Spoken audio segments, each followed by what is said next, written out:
Alright, let's get ready for amateur hour. Just kidding. Good morning, good afternoon, good evening, everybody. Welcome back once again to the channel. Let me see. Y'all said on the video that the audio was a little too low.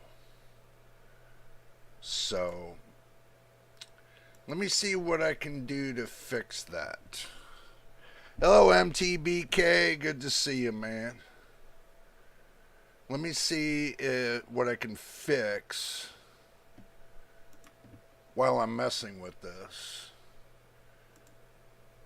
And go to the sound, the recording, audio. No wonder why. Configure. No, we ain't configuring that.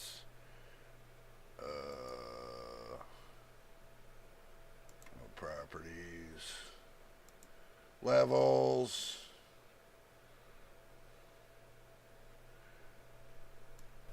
let's see, turn it up to there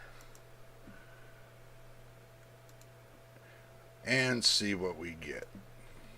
Let's see what we get. How's that? Is that better for you? Hello, there, machine. Good to see you. How's that? Are the levels of volume okay for you guys? I don't have to talk as loud now, you know. Well, I shouldn't do the but we'll roll with that and see what happens. Because it's showing me that I'm barely using the microphone. But we'll hit OK and be happy with it. So. Alright, well, then we'll leave it alone as it is then. I think it was a little too low, and you guys were saying you couldn't hear on the last video with Graphics Card Nightmare. Yeah, MTBK, you brought that up, and I figure I'm going to address it while I'm here, you know. So. And yeah, sounds good. Good. That's what I'm making sure, you know. Don't forget your drinking snacks, gentlemen. Don't forget your drinking snacks. Alright, there's a little bit of issue. We're going to go with the Intel side first. I got a little bit of an issue. And the problem is I'm fighting with myself over this. Because I was looking at the Arrow Lake processors, and I'm thinking to myself, and I was talking to you guys on Discord earlier today about it. The intro is too loud for my taste compared to your voice, that's all. So I have to change the volume, but mic around is clear. Alright, well, we'll work on bringing down the volume of the opening. I'll sit with it today and I'll see how loud it is and, you know, judge it from there. Probably bring it down a couple dBs and we'll go from there. Yeah. And the funny thing is, you know, the only adjustment I ever made on that video, on that opening, was nothing. It's been the same way for ever since I built it, and that's been, what, 6 months? Weird. But we'll work on it. Let's get back to it. And don't forget, your first time here, subscribe and hit the like button. If you want to help out the channel. So, alright. Arrow Lake. I know we all sat here and maybe like 3 live videos ago, or maybe 4, or maybe less, and we discussed the fact of the speed of it, how well it's for gaming and everything else. But what has been brought to my attention was that I wasn't looking clearly enough at, wasn't looking clearly enough at the speed as far as when it comes to the computing power, when it comes to looking at it for content creator work or gaming. So, the reason why I'm saying this is because what split me down the middle, and I'm sitting there thinking, okay, well, my 5700X is split down the middle.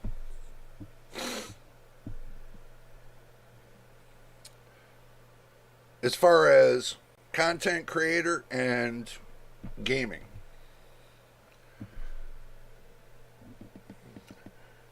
As you mentioned, 65 watt number, and then allow 95 watts and 105 watt for the PL1 and the PL2 power. States will increase clock speeds. I don't have enough data yet. Well, yeah. Well, you have to understand, if you have a cap limitation on that GPU or that CPU, a cap limitation. So basically, it's just like with my RTX 4070. You have a 200 watt cap limit, okay, and you can't push it any further. You can, if you use MSI Afterburner, you can get close to maybe extra 10 watts, but everybody says 20, but I haven't seen that yet. Unless I turn the slider on for the power all the way up. But I don't want to risk the GPU processor and do that. So with their power plan, they're going on the PL1 at 125 watts, and then on the PL2 they're going 177 watts. So why couldn't you bring the PL1 down to 65 watts and let it fluctuate up to 105 watts and do the same thing with the PL2? Or let the PL2 go up to 125 watts.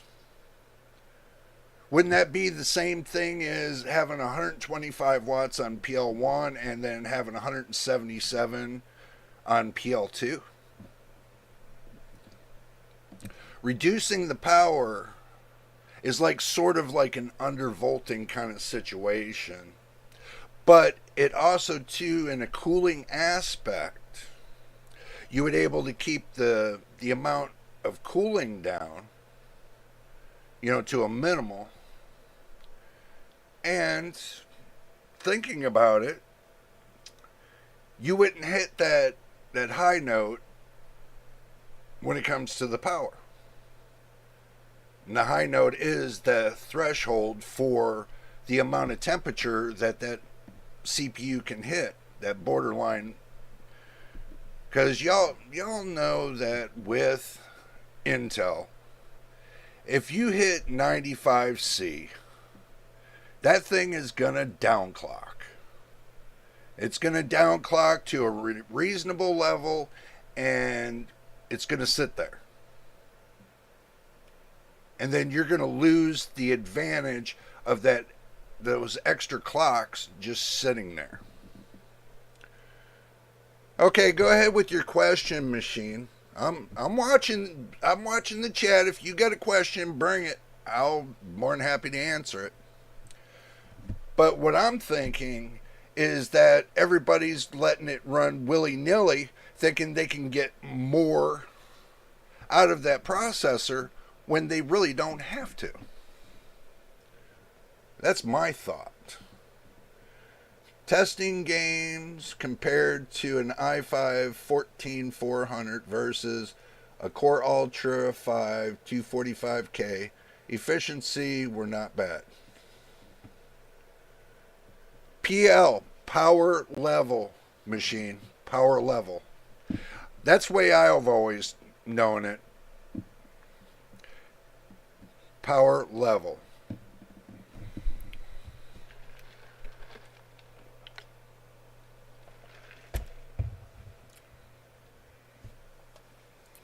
So some people say, well, no, it don't mean power level, it means performance level.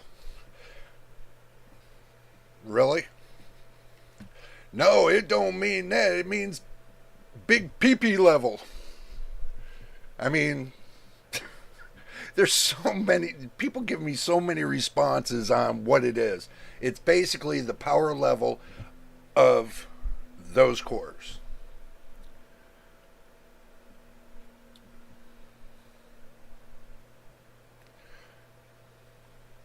So it's not like AMD. AMD's all in one. They got one power level that you can adjust up and down with many different factors into it. They broke it up into like what six or seven different pieces inside the BIOS of the motherboard. I have to look. I think it's 6 or 7, but many different variations you can do with it. Me, strap them all to auto and just mess with the prime one that's going to mess with the voltage. You can do PBO curve, bump it -30 on all cores, and just save yourself the mess. And keep the processor down at 1.1 volts. And then that will mitigate some of your heating issues. Once you start going over 1.2 volts, then you're running into problems. I think once you go over 1.2 volts. Some people say, well, that's starving your CPU. Actually, it's not. Not when each one of those transistors inside are running on milliwatts. It's not struggling it. So, me, I would balance out the PL1 and the PL2 on the Arrow Lake processor. Like I said, put them both at 65, let them both swing up, one PL2 swing up to 125, and then let the PL1 swing up to 105. You know, either way you look at it, it's still going to be 230.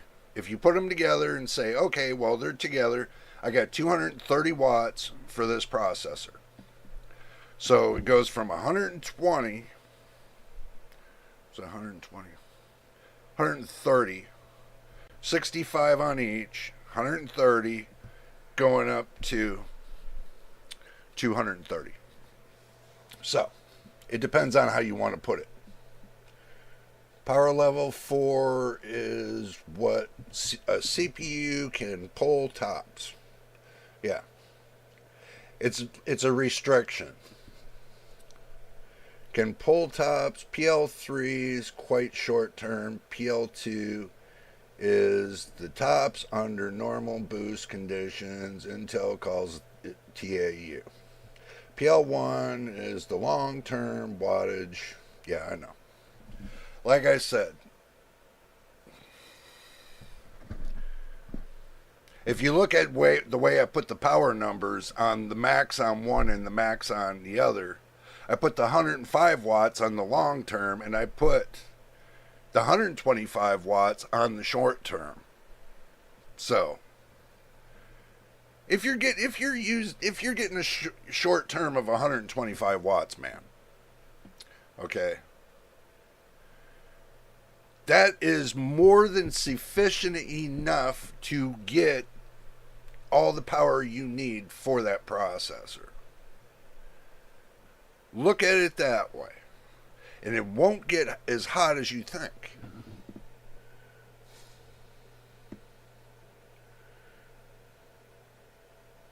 But if you're running the PL1 at 105 watts, if I ran on this 5700X, ran it up to 105 watts, I would gain 10 degrees more in temperature. Because it's a 65 watt processor. But originally, it was a 105 watt processor. So, they changed the skew on the 5700X and said, okay, it's 65 watts. But the motherboard manufacturer, when I first did it stock out of the box, was 143 watts. Stock out of the box. So, I calmed it down since then. I brought it back down between 65 and almost 100 watts. So 65 to 100. And believe it or not, the CPU runs just as smooth as it can be. But that's the whole idea. You want it to run smooth. You want to balance. You want to balance that power. You want to balance that power to give your optimal output. But when you take and you just hammer and hammer and hammer those CPUs and put more power to them and just hammer them, you're actually killing your gameplay. You're killing your content creator play. You're killing everything about your PC. Especially if you got VRMs that are like, what is it, 8-phase plus 2, and some go 8 plus 2 plus 2. But those won't handle up too well to 125 to 143 watts. Even to 177. So if you're going to get a motherboard, always keep the rule of thumb, 12 phase plus 2. That's what I used. Anything greater than 12 phase plus 2 is good for you. So, you guys can argue that with me all day long.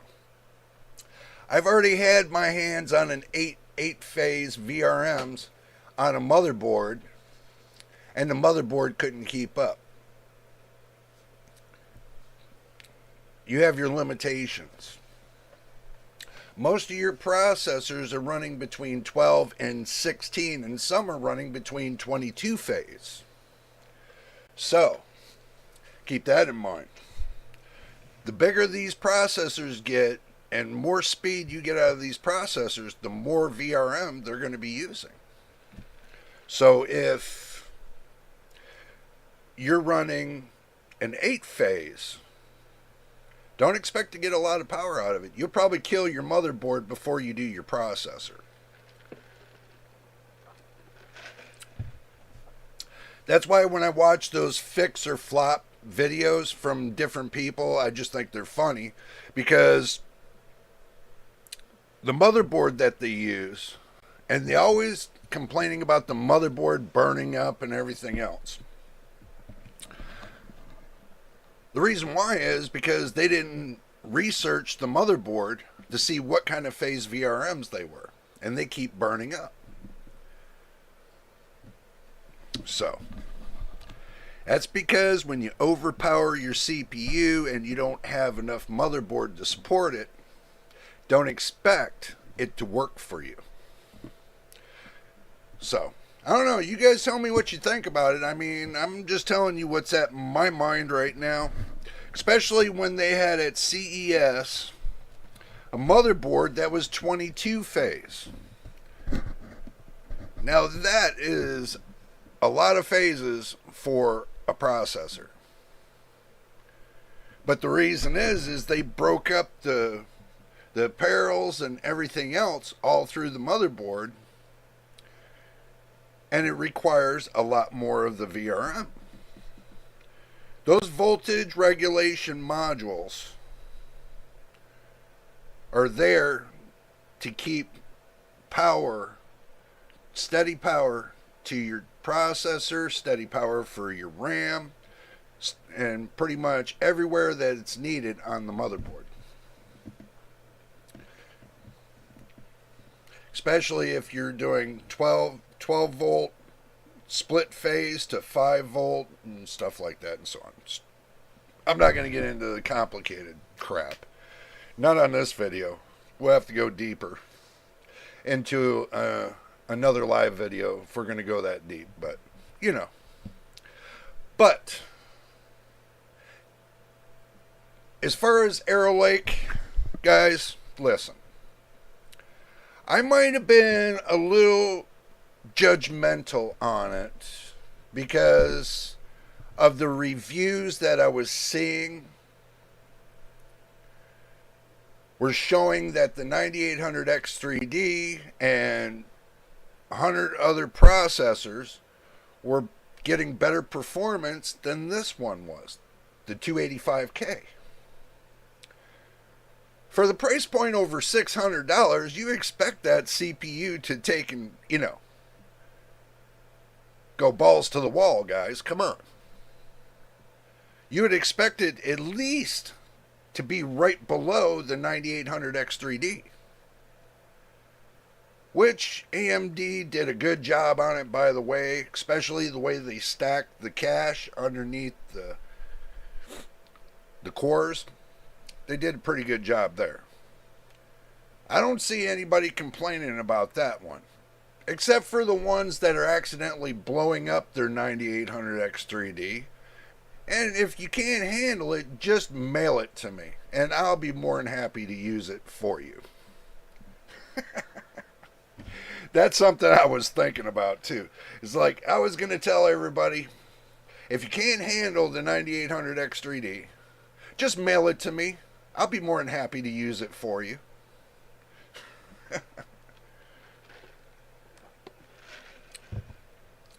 So, getting that out of the way, now let's turn over to the B580. Battle Mage.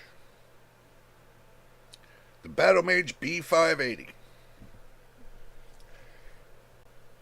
Some of y'all say for $250 it's well worth the price.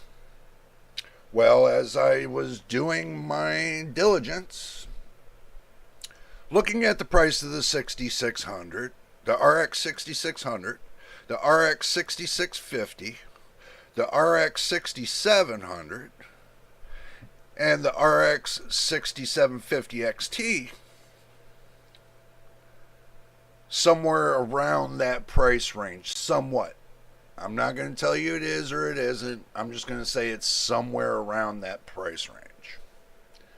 For $600, the Ryzen 7 9800X3D doesn't win any price to performance crown anymore.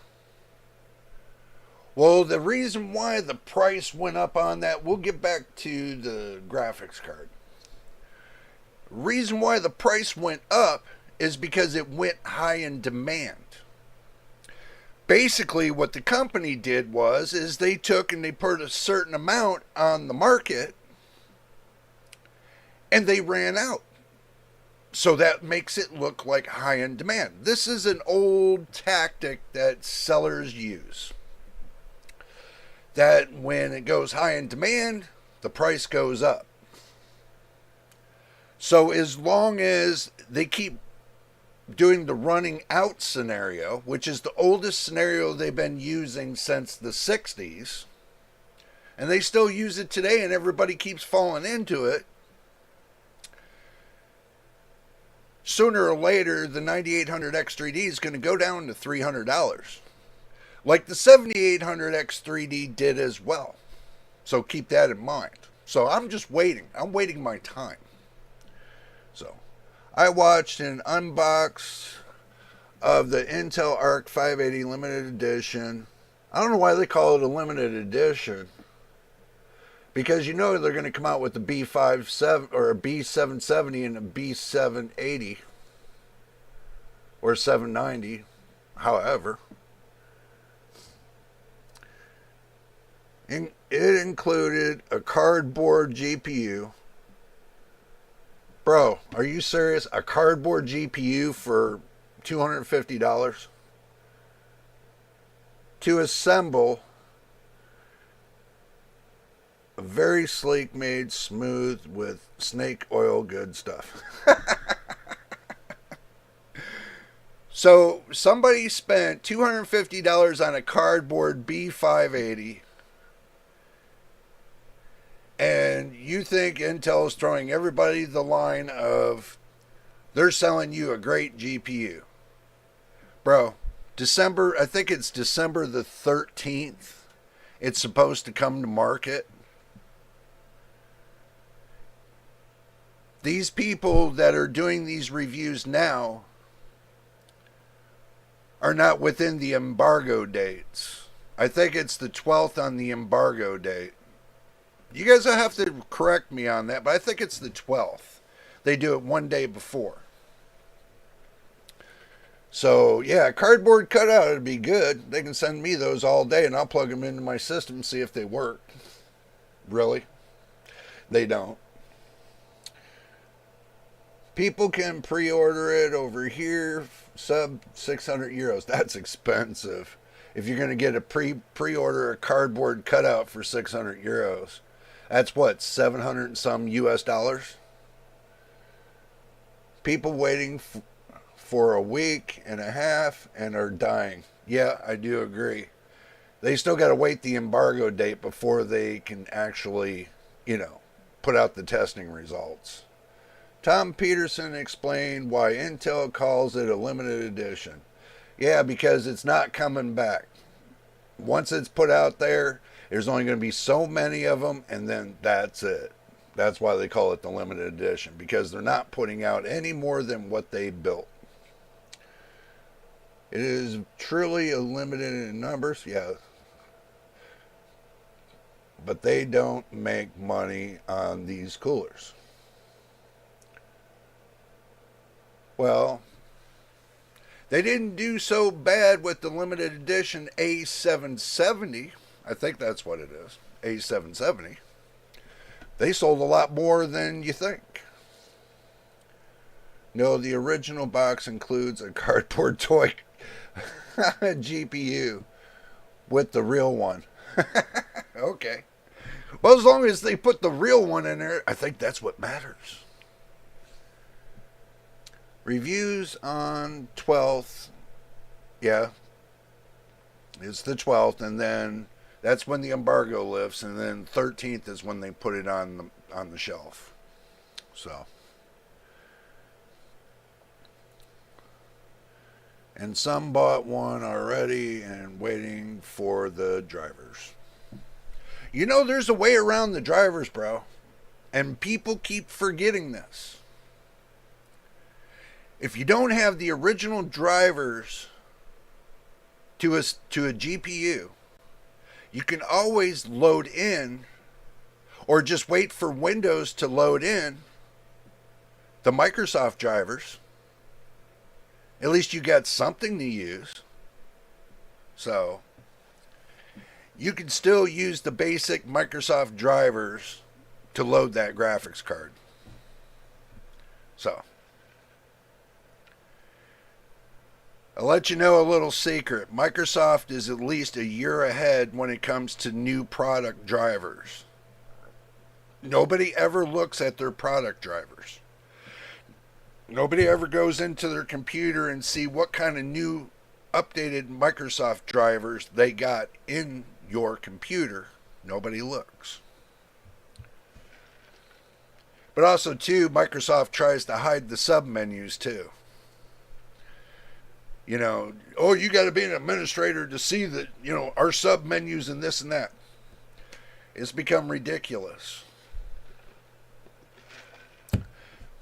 When your computer, you're already the administrator, and then you go into the Windows folder to open something up, and then Windows says you need to be an administrator. You're going, what the hell? I am the administrator. And then finding out that you got to do a special little thing to become a full administrator. And if you do that, then you could wind up getting hacked and losing everything. Microsoft needs to fix that shit. Really, they do. They need to fix that problem. When a user becomes an administrator, the administrator has the full rights over the PC. And if they're worried about the stop gaps of people hacking into your PC, well, then I guess you have to watch your emails a little bit more. And not accept emails that have malicious codes in it. I accept no emails on my PC. I accept the emails on my burner phone, and if they screw that up, it's only a $20 phone. I don't accept no emails on my PC. None. Now, if you leave a comment on the video, I read it and I try to reply to it when I can. So.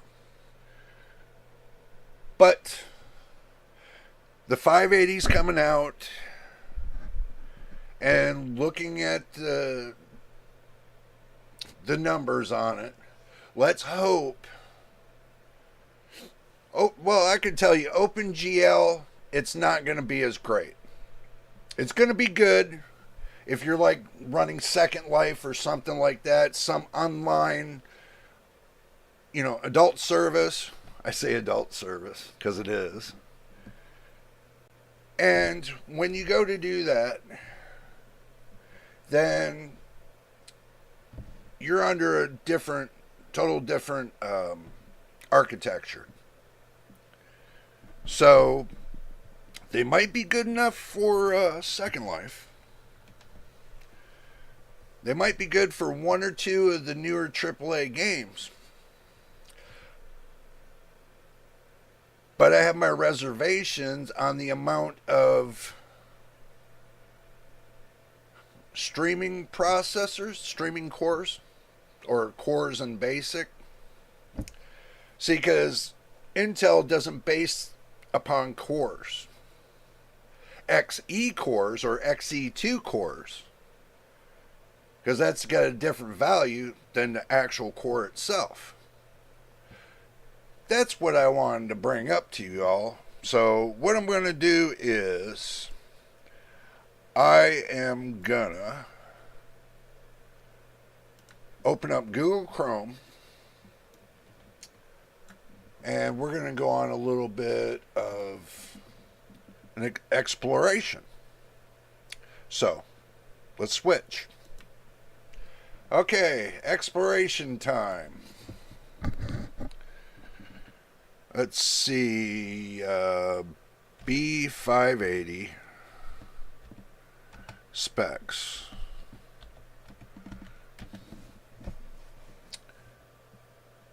Tech power up. This is what I was looking for. How many cores? So you think 2,560 cores is going to be enough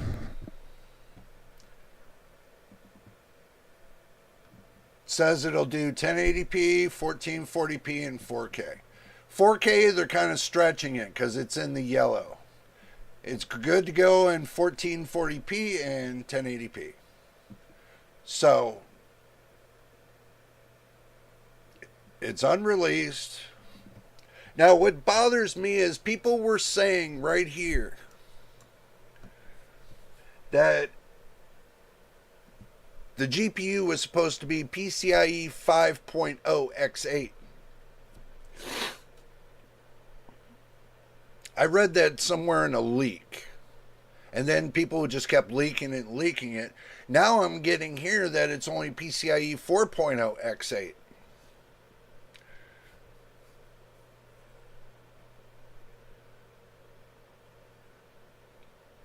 That's kind of troublesome. That kind of troubles me a little bit. X8's not bad, guys. It's just the amount of lanes that's going from your PCIe connection from your processor to your graphics card.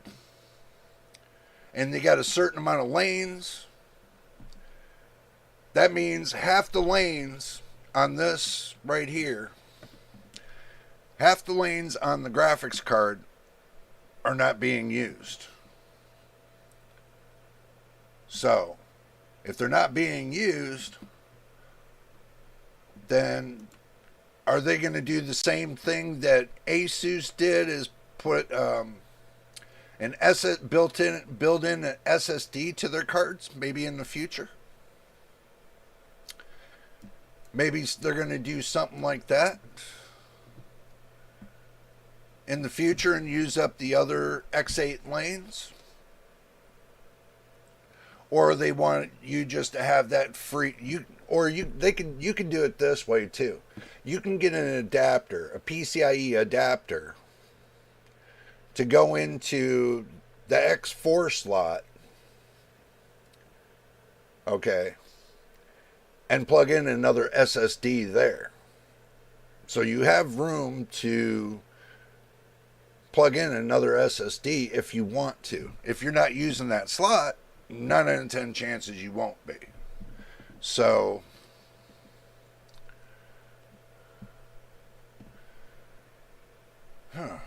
but it's got 19,600 million transistors. So that would be 19.6 billion transistors or something like that. It's on a 5 nanometer process from TSMC, and they say it's generation 12.7. That kind of makes me think, where's the rest of the generations? If it's 12.7, where's the rest of the generations? So this means they've had 12 revisions, almost 13 revisions. So where's the rest of the revisions? I know you guys think that might be stupid, but to me, I want to know where the rest of the revisions are. Where's the first one, or the second, or the third? I know it sounds crazy, but they release it. They put the release date the 12th, right here, December the 12th. It's supposed to be on the 13th. But I think they meant the testing is on the 12th and release is on the 13th. But they put the 12th here for some reason. Okay, let's look at the relative performance chart. We got the B580 at 100%. That's baseline. So anything above that, even the 3060 is running equal. The 12 gigabyte 3060 is running equal. They got the A750 3% faster. The 6600 XT 8% faster. So you would have to go, even at the 6750 XT, 41% faster.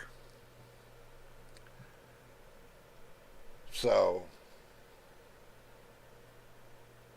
and then you go all the way down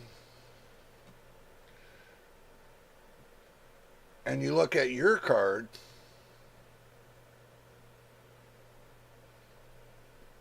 which is mine right here, and mine's 83% faster.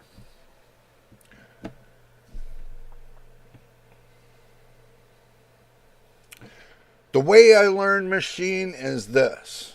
When it comes to a graphics card, the more lanes you have, the more flow through of information you have.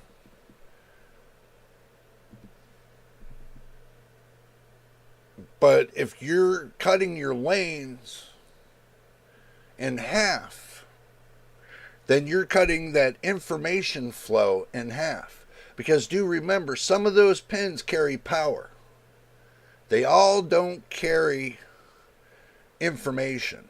Some of them carry power to power up the GPU from the board side.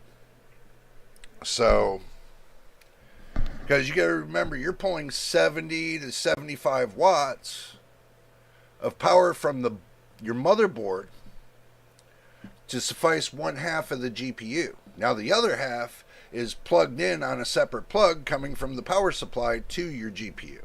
So you got two sides. So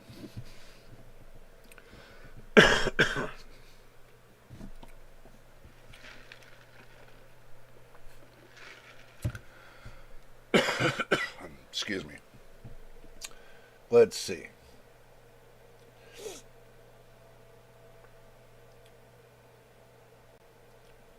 12.1 is Tiger Lake iGPU or something, probably. We will see all the correct specs later. True. Does the X8 matter that much on a 1080p and 1440p?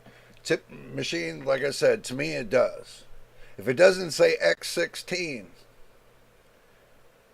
then it doesn't flow enough information. It's like if you take a hair piece of wire, right? And you stretch it for a mile. How much loss are you going to have in that one piece of wire? You're going to have between 10 1% loss for every, what was it, every foot?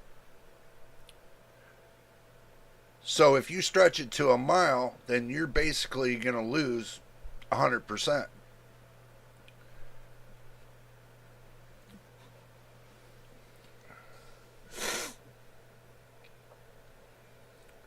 The T-flops are 14 on the B580. The RTX 6800 is 16, so whatever that means. One's better than the other. The bigger the number, the better.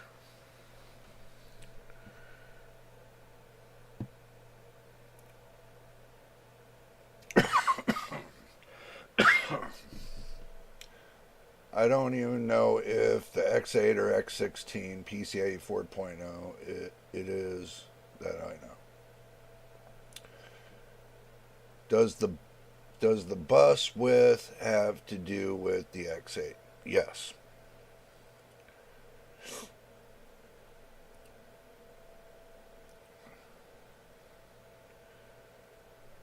When you get, every lane has a certain amount of bandwidth to flow information back and forth. Some GPUs are single flowed to where you got one receive lane and you got one transmit lane. You got to have one coming in, one going out. Some GPUs got bidirectional with the information coming in and out. But most of them's got where you got one lane coming in and one lane going out. And then you got one coming in, one going out. And then you got your power sections. You know. So basically your GPU, if it's X8, you're cutting it down to like X4. This about the same amount as you would with your SSD. So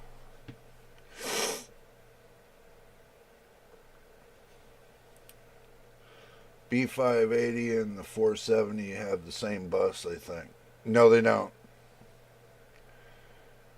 RTX 4070 is X16. It has a totally different bus. I think, let's go ahead and look at that.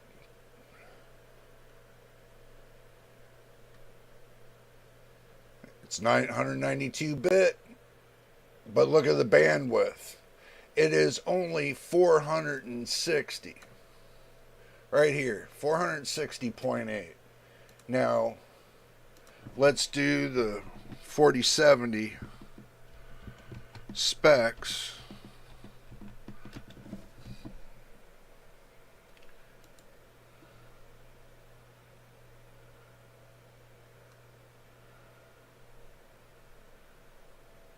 (192-bit) 504.2 gigabytes. So you're looking at 460 and you're looking at 504. And if you want to go apples to oranges, the pixel rate's 213.6 gigapixels. 158.4 gigapixels. 427.2 gigatextils. 455.4 gigatextiles. 27.34 T-flops 2 to 1. 29.15 T-flops 1 to 1. Big difference from 2 to 1 to 1 to 1. So, and then you got your 29.15, same FP16, FP32, same.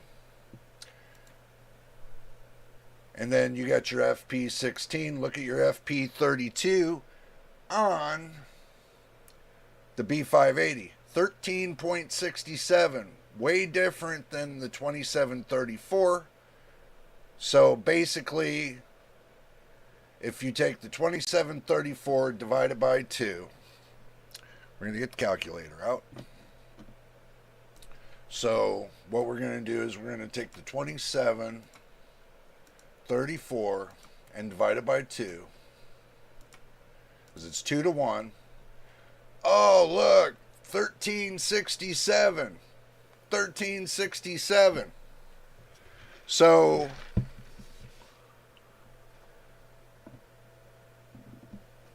two to 1. I don't know. That's kind of shady. That's kind of shady. And looking at over here, this is 2915 1 to 1, 2915 1 to 1. So if I were to take and say, oh, it's 2 to 1, you know, if I would have said on the 4070 it's 2 to 1, so I take my 29.15 and I times that by 2. Oh. 29.15 right here, and times that by 2. 58.3. If you want to use the same cheating tactic that AMD or Intel used on Nvidia, yeah, I can see that. Same cheating tactic. If you don't watch very closely, if this is 1 to 1, 1 to 1, this is only this, 1 to 1. And look at this, 1.709 T-flops, 1 to 8.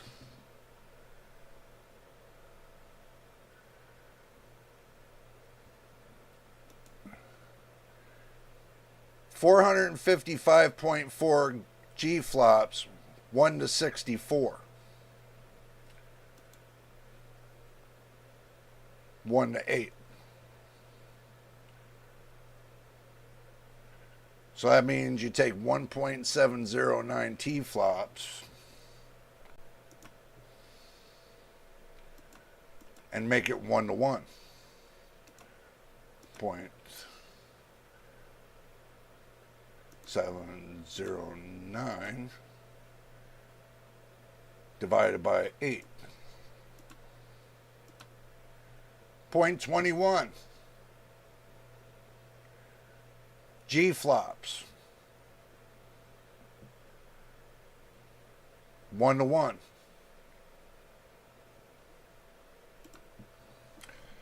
I know that sounds a little crazy, guys. I mean, I know you guys are going to say, well, over here, you know, you got G-flops. You know, yeah, okay, so here. We'll do you one better. We'll do 455.4, and we'll divide it by 64. Still, way better at 7.11, 1 to 1, is still better than the Intel one. The 1 to 8. Still better. Because this is only like 0.29.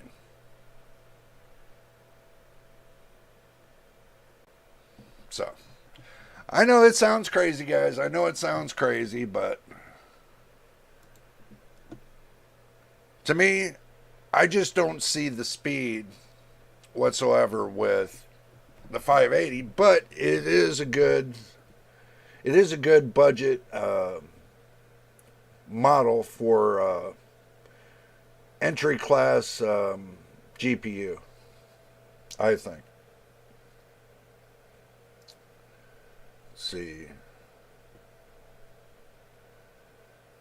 Yeah, you're right. Memory bus width is independent on some. But if you use integrated graphics, they're not independent. They're all in one. Some of the graphics are shared with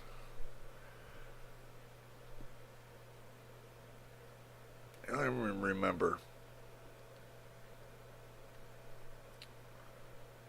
Your system memory shares a part with your graphics card, so you're stuck in that latency kind of thing until they figure it out and want to make SSDs run direct for your GPUs. Your GPU runs direct with the SSD. Then that changes the factor of running it to the system RAM. That's the only reason they would do that. 192-bit for both or them. All depends on the chip itself. It all depends on the chip or chips itself. They could be using a different skill set than you got Nvidia using one skill set, and you got Intel using another skill set, and you could have AMD using another skill set. So, not all processors are the same independently. So, that is 6x19 gigabytes, x4 equal 456 gigabytes, and the 482 or 504 4070, which equals 20 to 21 per memory module. Yeah. Effective 21 gigabits per second on the 4070 and the B580 19.5 gigabits per second on the memory. So,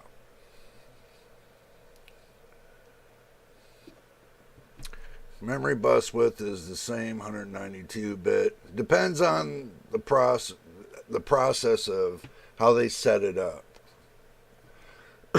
It always varies. It never stays the same. Bandwidth is different because it depends on the bus width and the VRAM speed. Yeah, it varies. What is the comparison between the RX 6800 and the B580? Comparison?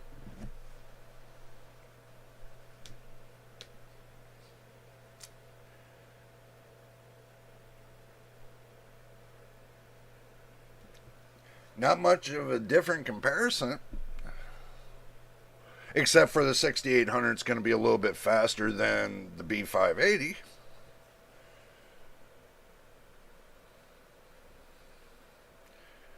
Comparison that the 6800 has what, 16 gigabytes of VRAM, and the B580's got 12 gigabytes of VRAM.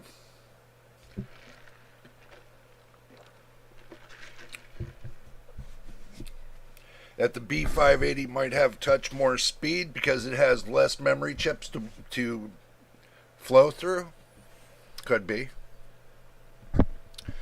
That could be the difference too. You know, that with it carrying less memory chips, it has less bottlenecking scenarios. Because now they rely more heavily on speed than they do storage capacity, temporary storage capacity. So,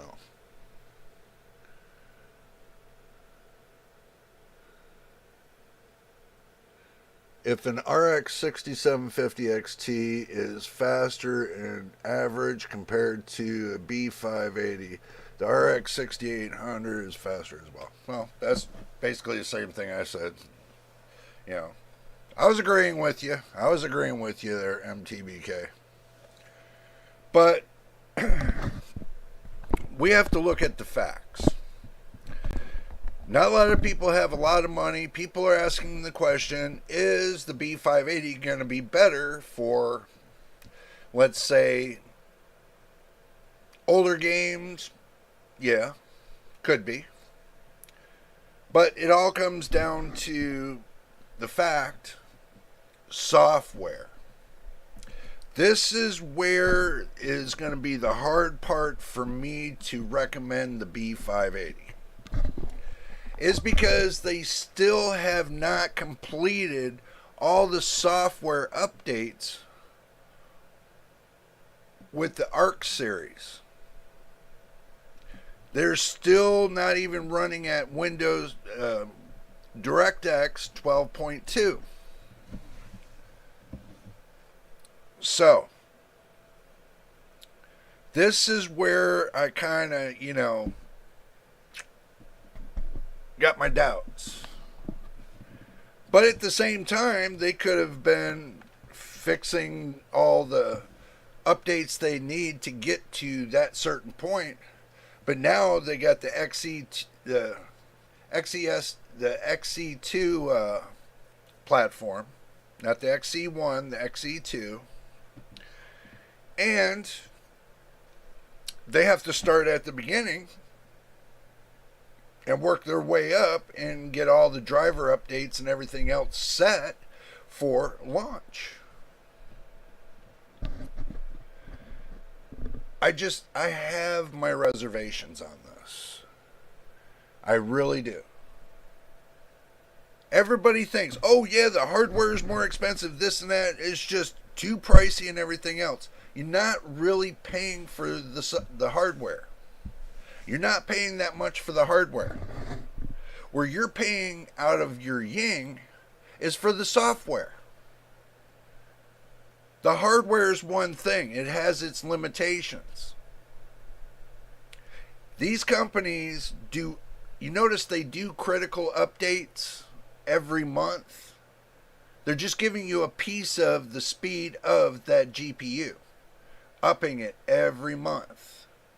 So basically you think you're getting something, but you're not. You're paying for the software.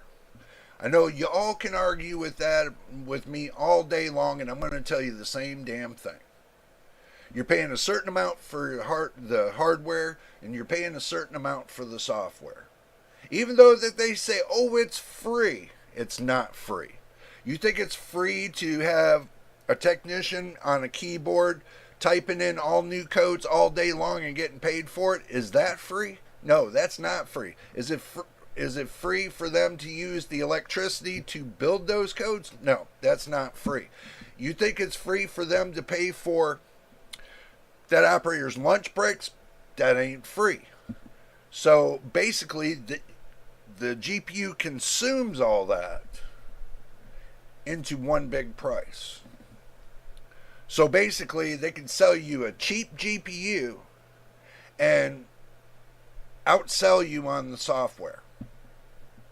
Basically, the way it's been going, and all the repairs I've been watching these technicians been doing, and pretty much they say the same thing. They all use crappy parts.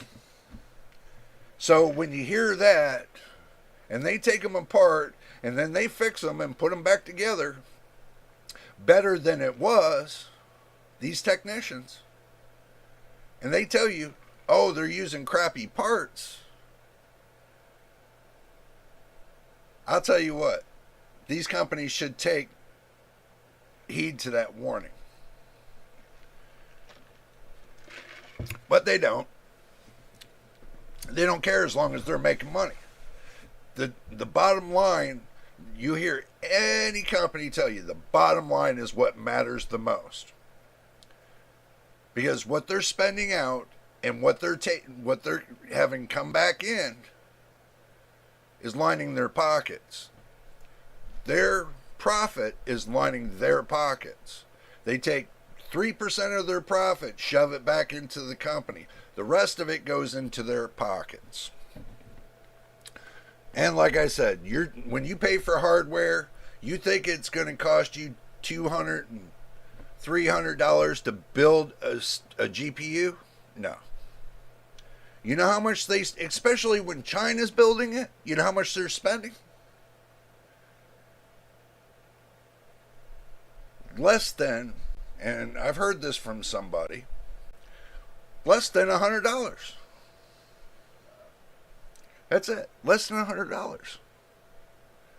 So it makes you wonder. If you're spending $600 for a GPU, and they're spending less than $100, and they're getting past the tariffs and everything else, what is actually coming in the GPU? That makes it only $100.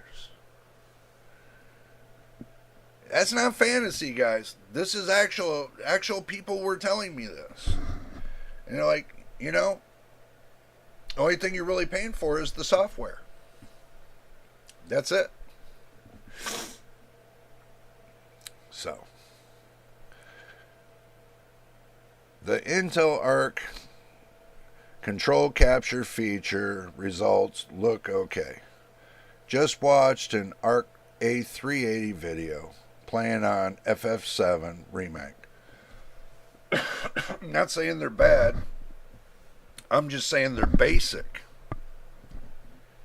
That's what I'm saying. They're basic. You're basically paying for the same crap you were paying for on the last version. With the same amount of price. The same crap, same amount of price. The only thing that changed was the software.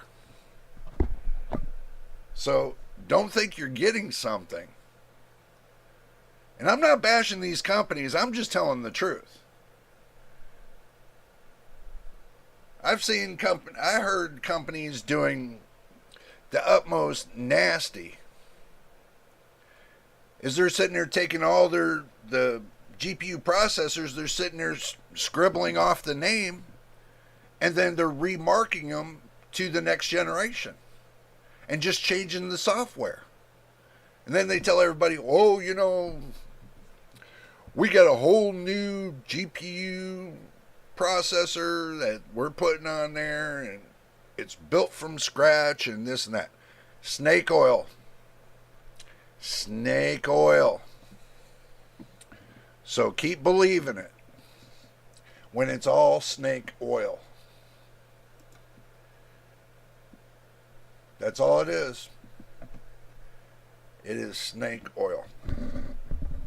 Intel had for years has not been the best ever since the breakup between AMD and Intel. Intel's been riding off of the coattails when it comes to integrated graphics off of AMD's,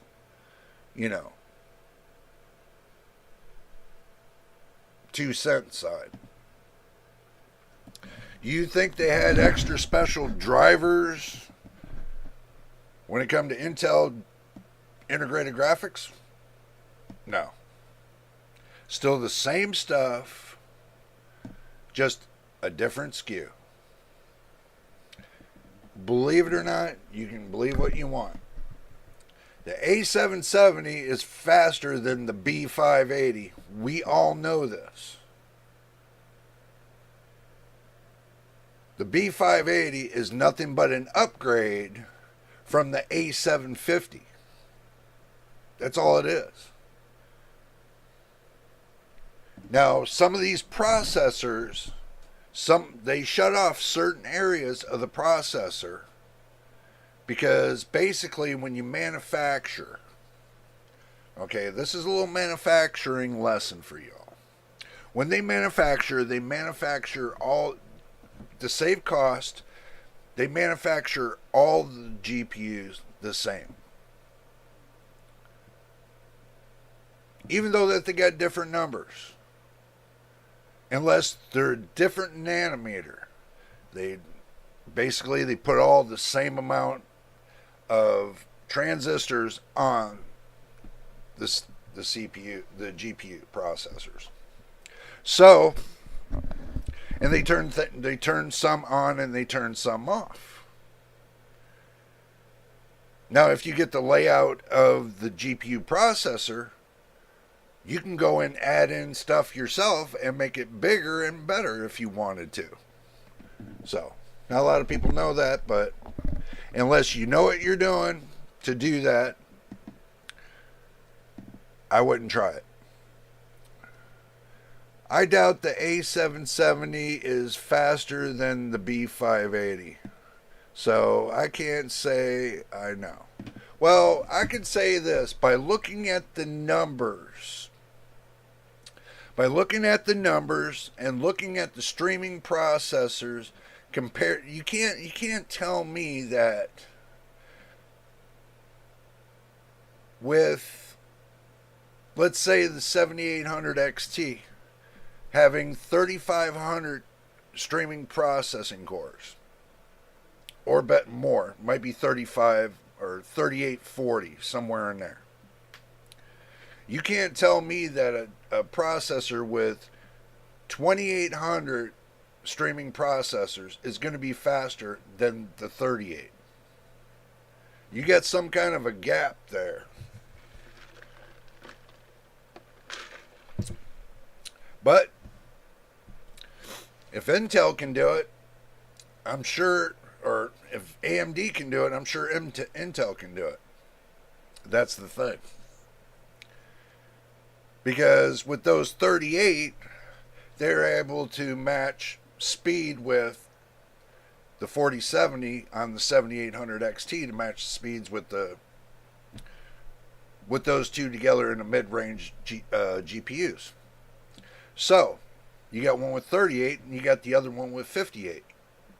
So, there is a little bit of a difference, but if Intel caught on to it and was able to push this GPU faster, that's one thing. But I'm doubting it because the amount of watts it's going to be consuming. The same problem happened with the 285K. They say it's limited on a certain amount of watts, and it fell short. Just like the 7900 XTX. They say it was going to be faster than the 4090. It fell short. They're making promises on stuff that are falling short, and I can tell you the B580 is going to fall short. And everybody's going to be pissed off, and everybody's going to be like, well, I should have took and turned around, saved that money, and turned around and bought me a 50 series GPU. Guarantee you're going to be saying it. A 4070 Ti has way less cores than a 3090. And my favorite GPU ever wins.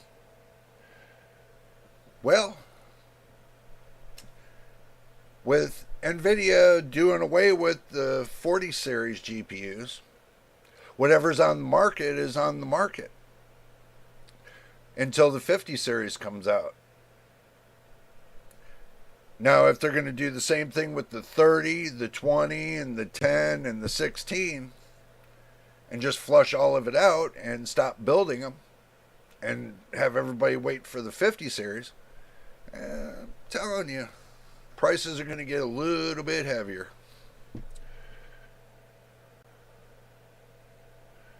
So, yeah. Compare the B580 to the A770 and Tech Power Up. Okay. Let's see. Let's go to the A770 specs. Okay. And then we'll go to the B580. B580 specs.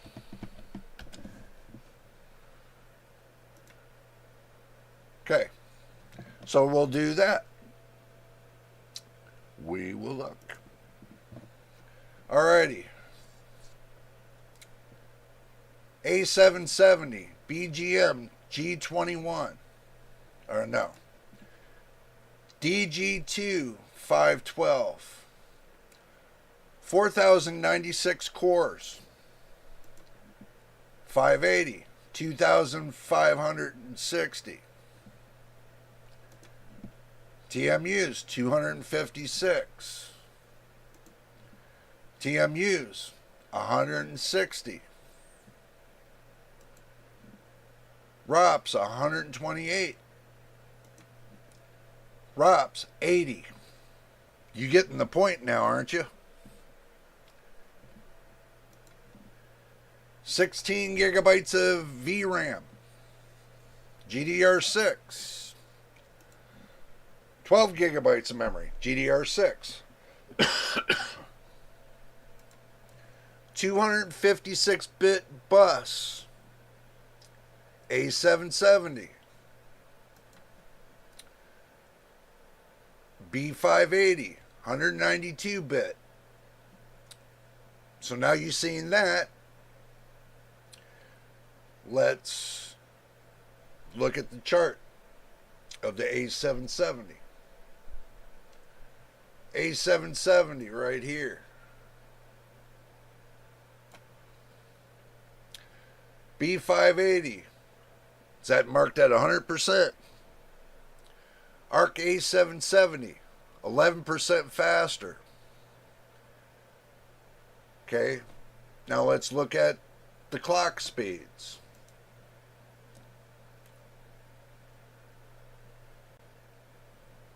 Base clock 2100 megahertz. Base clock 1700 megahertz. Wow, that fell short by what? 400 megahertz? So the base clock ain't that high. Boost clock 2400 megahertz. Boost clock 2670.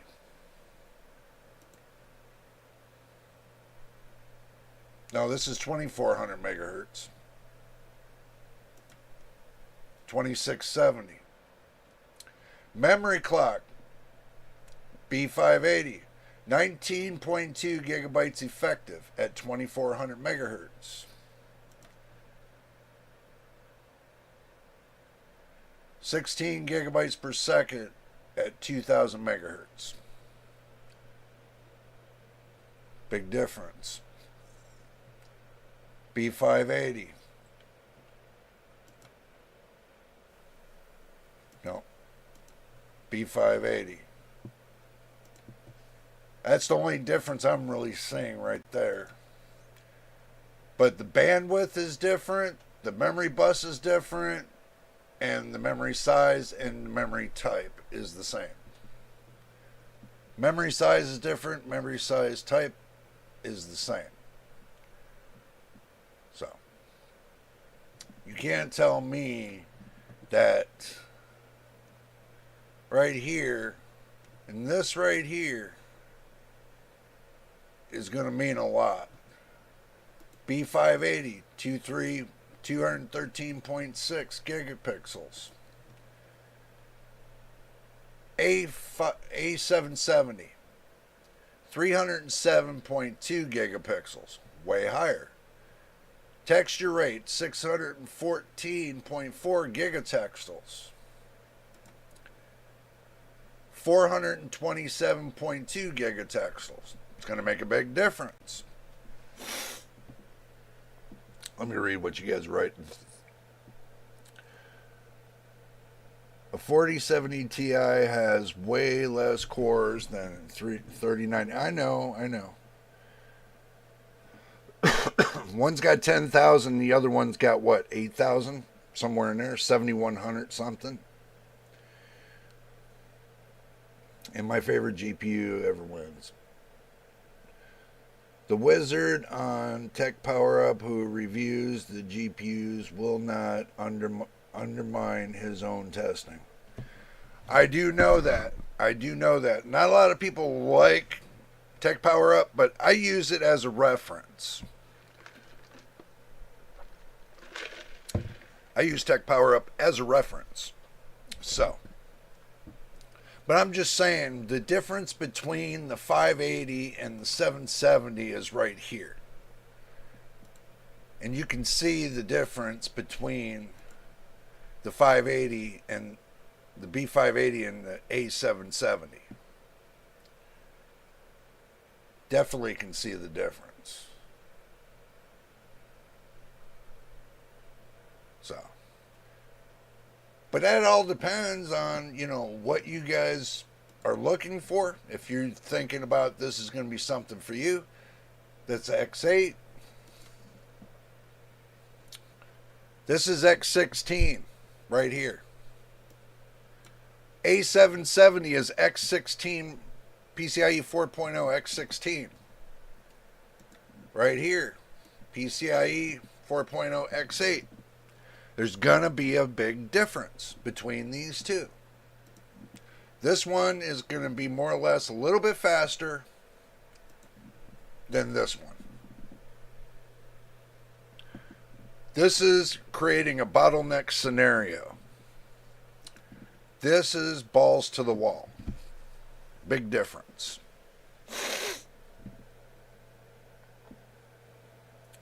Seven 680 cores on the 4070 Ti. Yeah, well, that's still not bad. I'm still happy with the 5,888 cores I got on mine. So, but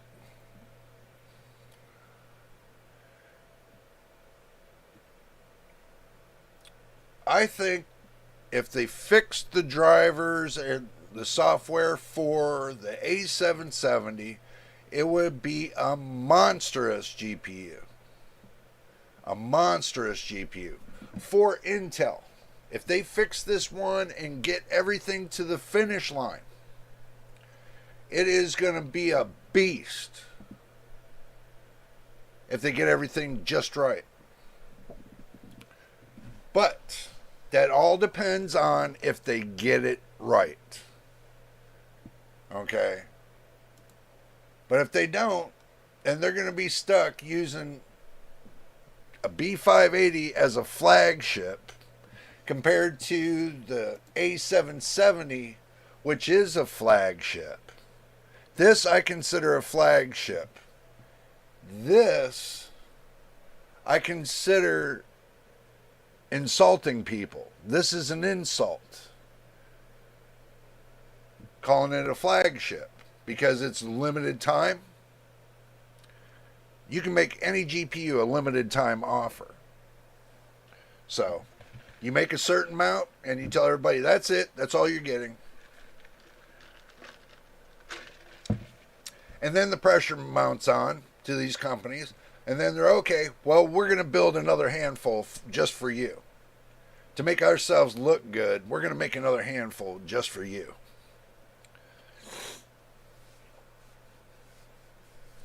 I'm not excited about the B580. It is a good idea. If you want to make a kid's computer, which is not going to last long, because they're going to want to play those high-end AAA games, the ones that you got to spend $100 for, and Christmas is around the corner. They're not going to want a cheap PC. They're not going to want, you'd run a 9800 X3D with a B580. That 9800 X3D will bottleneck the piss out of that B580. You got to think about it. Got to really think about it. G31 GPUs are on the way already. Chances are okay that there will be a B57 or B770.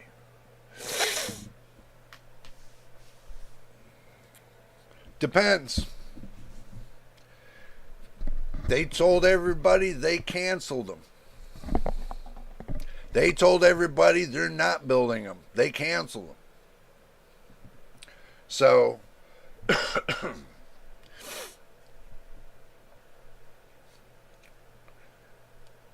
Is that more snake oil? Who knows? So, and even if not, Celestial and Druid are on the way. I'm not keeping my hopes up. I'm not keeping my hopes up. Because if the B580 flounders, Battle Mage flounders, ain't nobody gonna buy Celestial or Druid. Because they're gonna look at it as another flop. These companies, when they do the same crap over and over and over, people get tired of the same crap happening. Just like when they went from 12th generation processor CPU to 13th gen and say, oh, we're coming out with a new processor. And then they say, oh, we got a refresh. Now we're going to 14th gen. And now they come out with an all-core processor. That's what? 14th gen all-core processors? Another refresh, but with all P-cores. So they haven't learned their lesson, I think.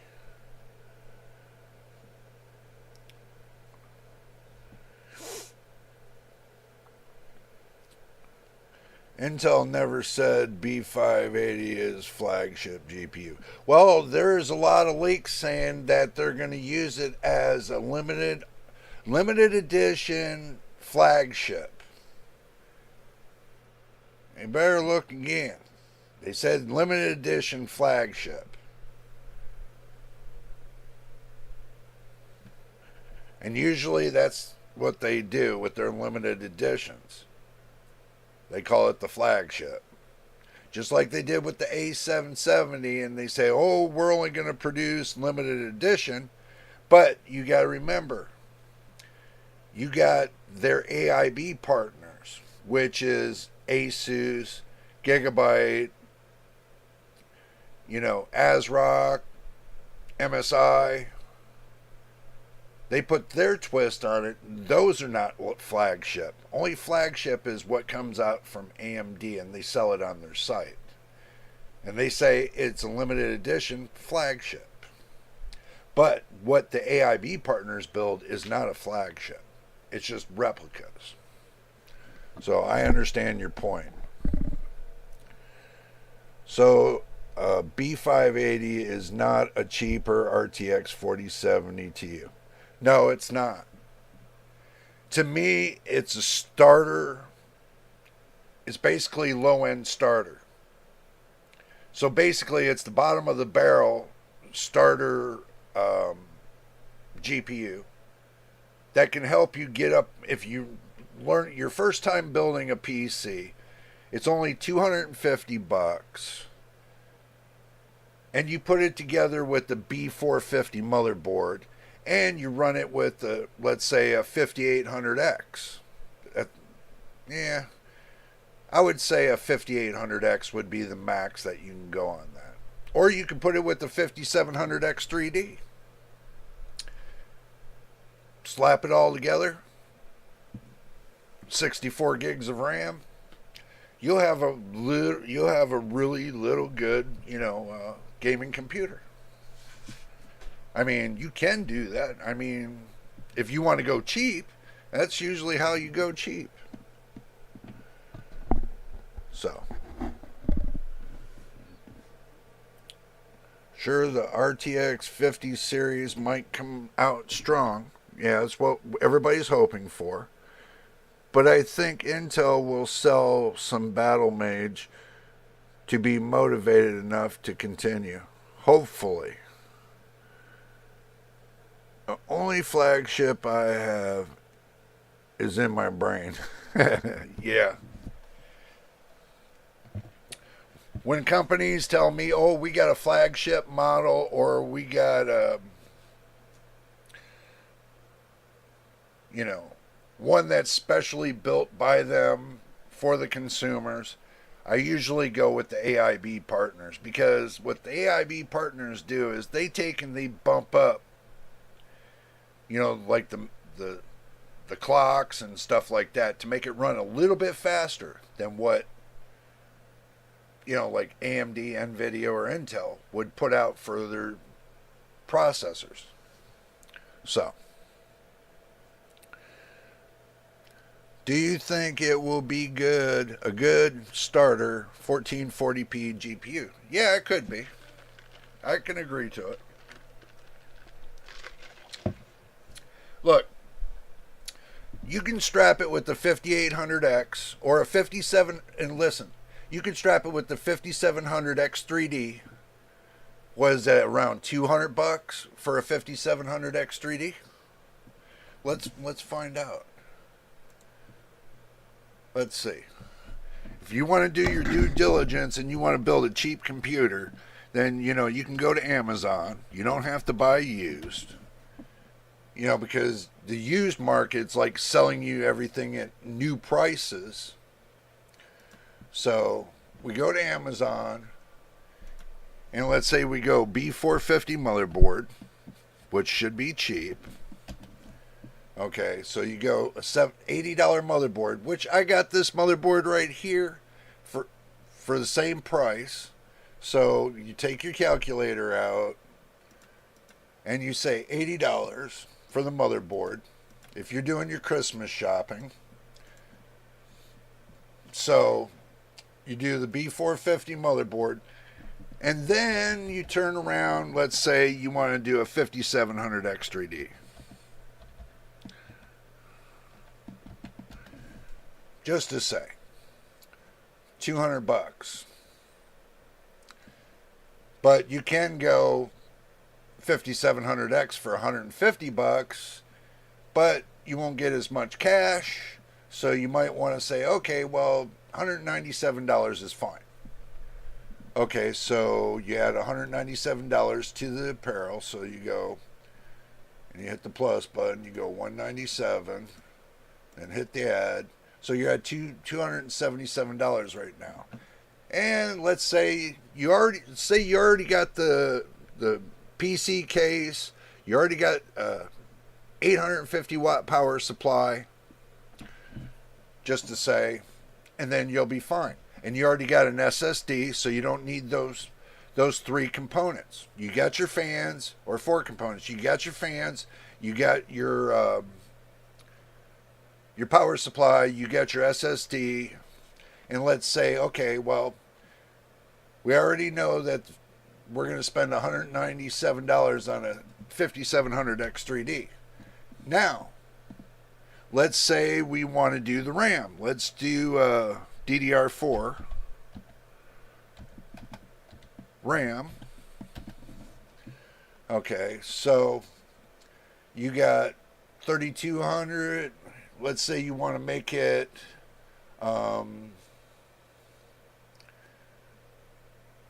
let's see.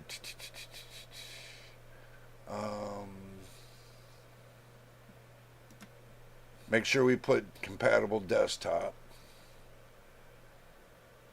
Put DDR4. Let's say we want to do 64 gigs. I always recommend, because you can get 2 sticks. Look at this. Crucial Pro. Right here. 64 gigs. 2 times 32. SD RAM. Right here. 90 bucks. You can do that, or you can go 119 bucks, which I would do these right here. These are my favorite because let's see. Let me show you really quick before we go home.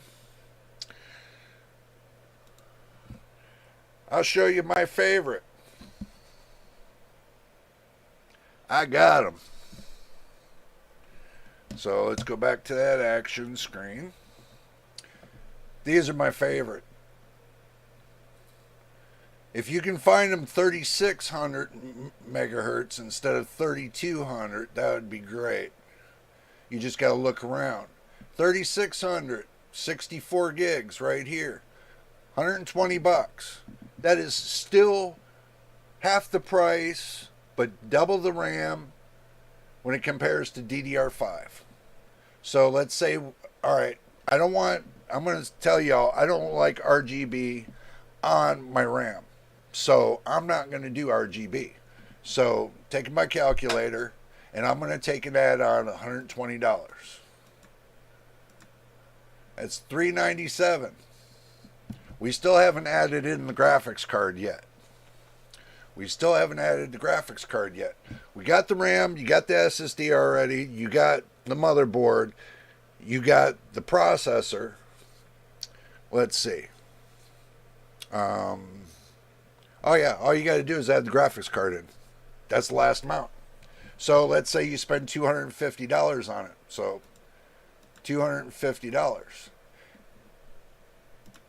$647 just to reconstruct the parts in your PC. Right here. New graphics card, new motherboard, new processor, new RAM, and then you throw it all together in soup and nuts. You got Windows 11. You'll get Windows 11 24H2, all the way up to whatever numbers, because the processor will do the pop count no problem. So you don't have to worry about Windows 11. So $647, you throw it all together, you got your monitor, keyboard, and mouse already. Done. So that's still not bad. If you want a low budget computer, that's still not bad. Let's see. How much do you think Intel makes when they sell the B580? Well, they got to make 3 times the amount. They got to at least make 3 times the amount. So, y'all know that's $647. We all know that. So, let's see. So, they take the $250, right? They need to make 3 times the amount of what it costs. So, if you take $75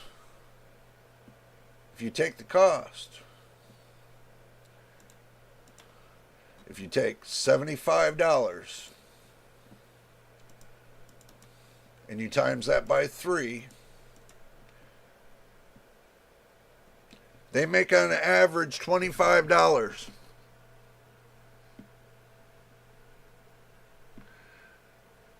$125, somewhere in there.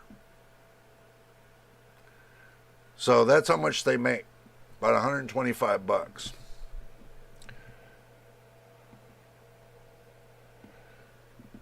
You got to remember, it's a low budget GPU.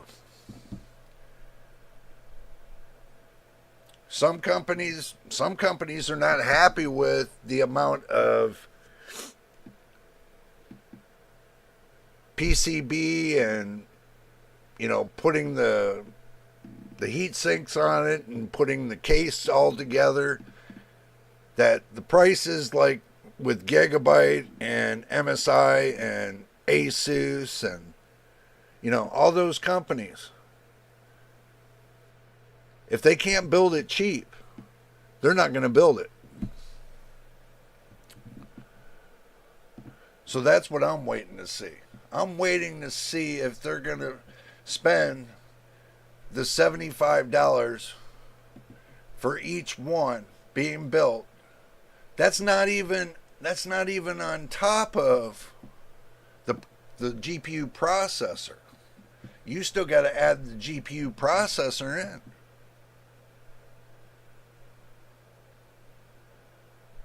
I don't even see how Intel's going to make any money off of this. I really don't. Because you have to have the GPU processor built. That's where you got to start. And you got to buy it at a certain price. And usually you'll add on $125 just for that. So you're up to $350. So that means if they're spending $125, right, that means the PCB and everything else has to cost less than $50.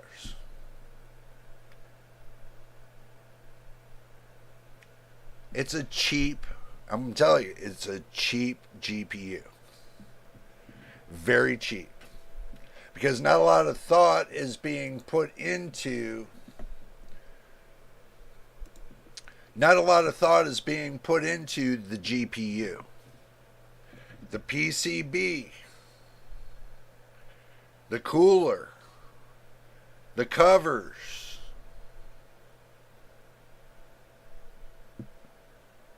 the GPU processor. All these come in pieces. Are they actually making money?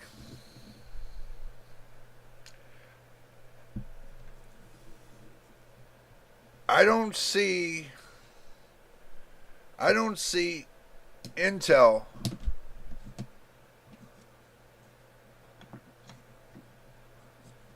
only putting out limited edition. I only see them putting out limited edition GPUs and a certain amount made is because they're taking a loss on those. They're taking a big loss. You can't make a GPU off of $250. It's just cheap. Cheap parts. Cheaply made. So, if you guys are going to expect that it's going to do something for you, well, you're going to have to think again.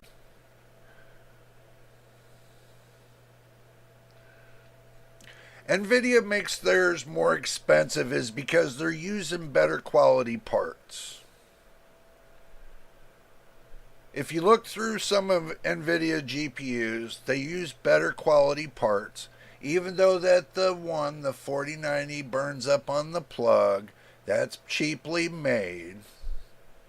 We all know that, but we're hoping in the future they correct that. But overall, it's not a cheaply made GPU. Nvidia is not really making that much money off of the GPUs. It might look it, but it's not. So, but their quality is better than their quantity. But you have to now look at Intel's using their quantity over quality. They're using how many they can make for a certain price. I don't foresee this really being something that's going to be spectacular.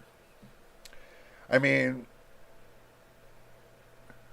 it's basically like they're slapping a GT 730 on a PCB and changing all the parts or changing all the software, the firmware, and saying, look, you got a B580.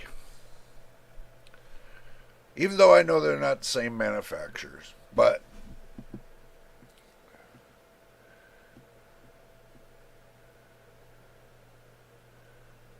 as far as Nvidia making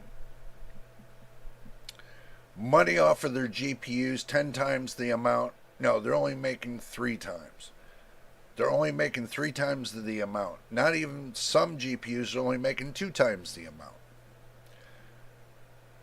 But what they're spending into the part and all the parts that are going into these GPUs are more expensive than they are Intel. Intel's using that philosophy like cheaply made China capacitors instead of the Japanese capacitors. Cheaply made resistors instead of resistors made from the Philippines,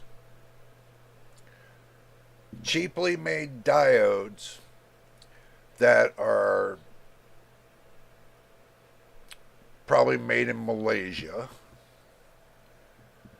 but they get them from China, and China builds them cheaply. So all the little parts add up into one big cost.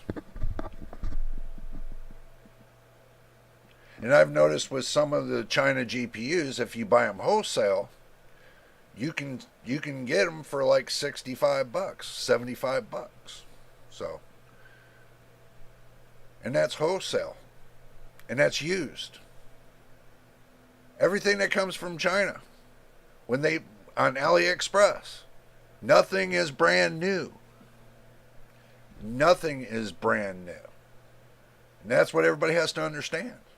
It's all parts that have been stripped off from old parts, put onto new PCB boards, which are stripped off PCB boards, which are refurbished boards, filling in all the holes, making one big clean slate, and then repunching the holes.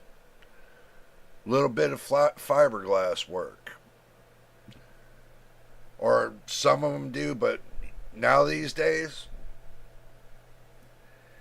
it's not like that anymore. They can't get around that. They can't get around with the certain amount of layers that's through those PCBs. It's just crazy. It's crazy, guys. It is crazy. Be even more crazier if you don't subscribe. And if you've already did subscribe, I do thank you, and I do appreciate everybody that subscribes to the channel. I really do. Today I'm going off of the hip. I didn't have really much that was going on because everybody pretty much knows what's been going on through the week. I'm pretty much just flying off the hip today until something comes in, and then have a better live stream probably on next week, because then product starts to come in and we have more to talk about. And on that note, there's been a lot of rumors going around about NZXT and their Flex program. I know some people like it, and some people don't care for it. Some people think it's a ripoff, and some people don't. The ones that don't think it's a ripoff are the ones that don't build PCs, that just want to use and lose kind of thing.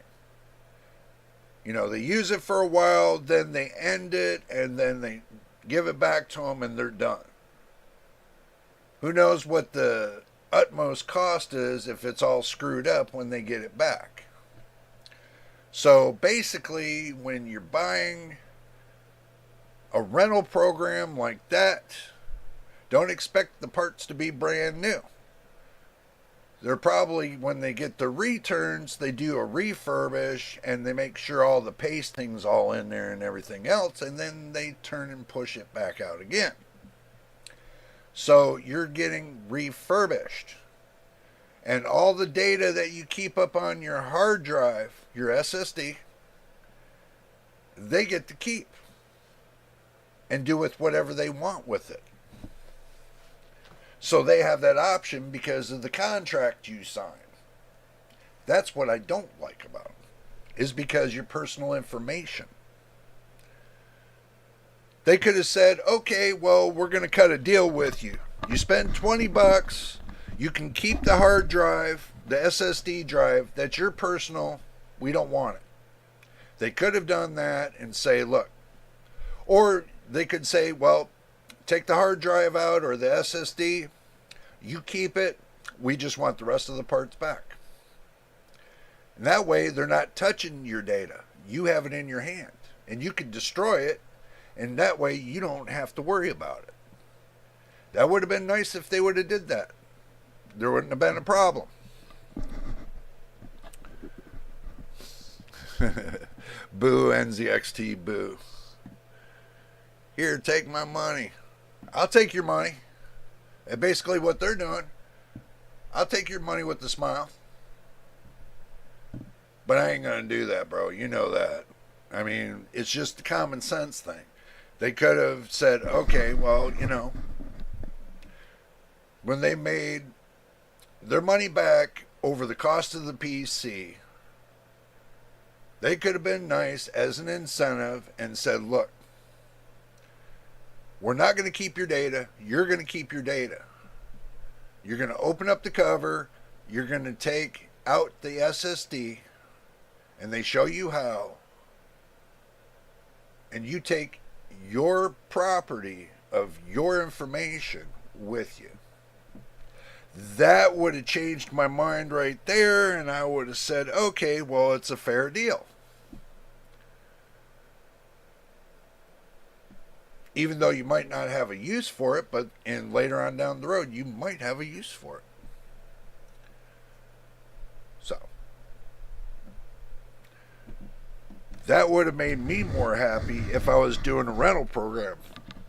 But why would you do that? I'm going to take, and I'm going to go back to Amazon. And I want to show you guys something. I'm going to take you back here. Let's see.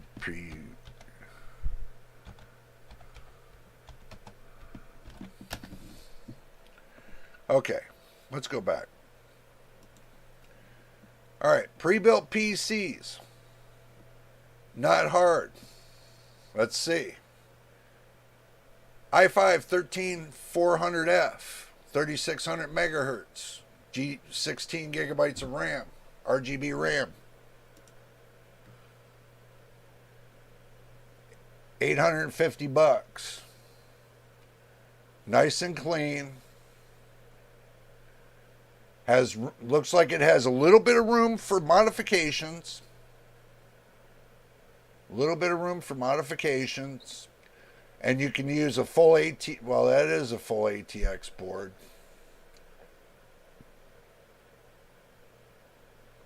Looks like a nice PC. Now, $549. This one, let's see what it looks like. $550. Let's see. Not bad. Single cooler. 2 sticks of RAM. 4 slots. Room for an AIO cooler. Room for an AIO cooler. Not bad.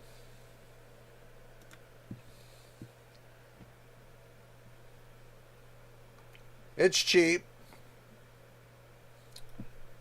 It's got Windows 10 Home. It's cheap. So, $550.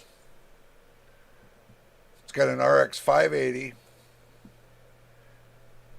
You never know. You could probably take that $250 B580 and put it in here and switch it with the RX 580. Do it as an upgrade. And the RAM, or you can upgrade whatever you want. Let's see. Extreme VR Gaming PC, i5 13400F. With an RTX 4060.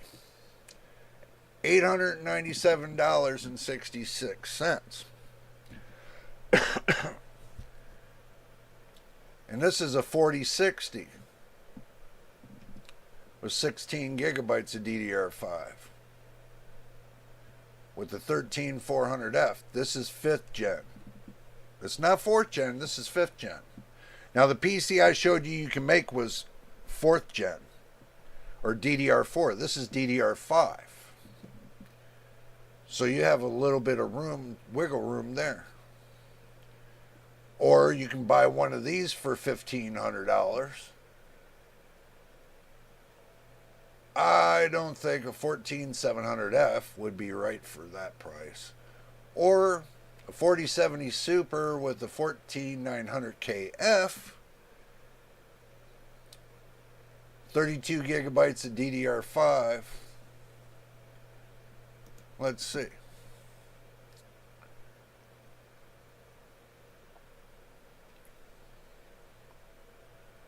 Yep, DDR5, 32 gigabytes. Windows 11 ready.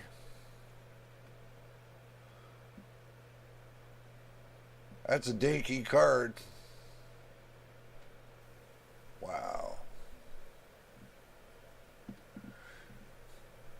4070 Super.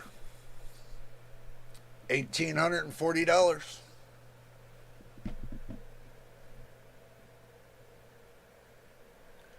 How many sticks of RAM in the CyberPower PC, the first one? Okay.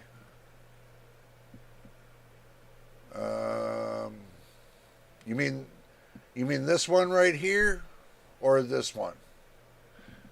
You mean the $897? See, 16 gigabytes of DDR5, one stick. So all it's showing is one stick. So.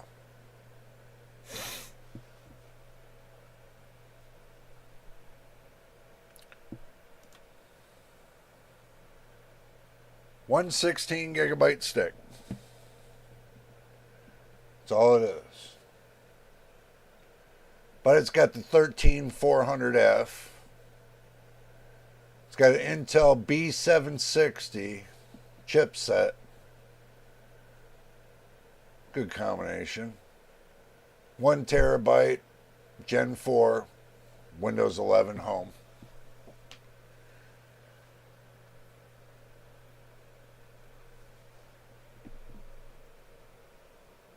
Not too bad for its price.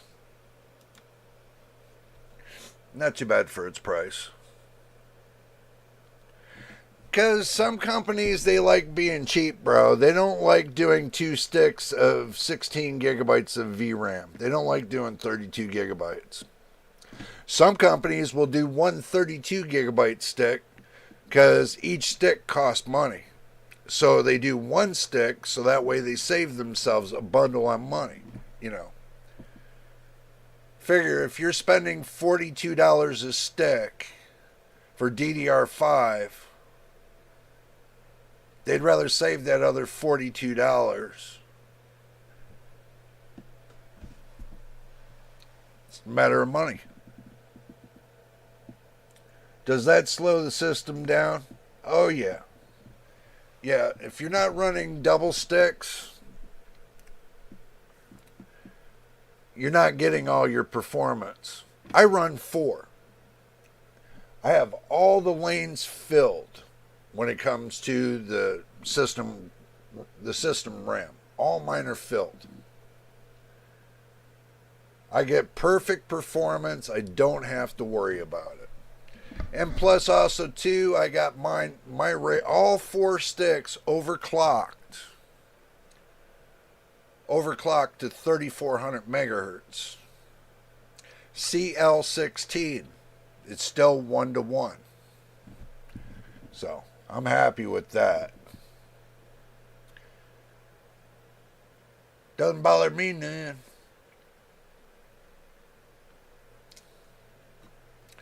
I buy power Y60. I heard about these.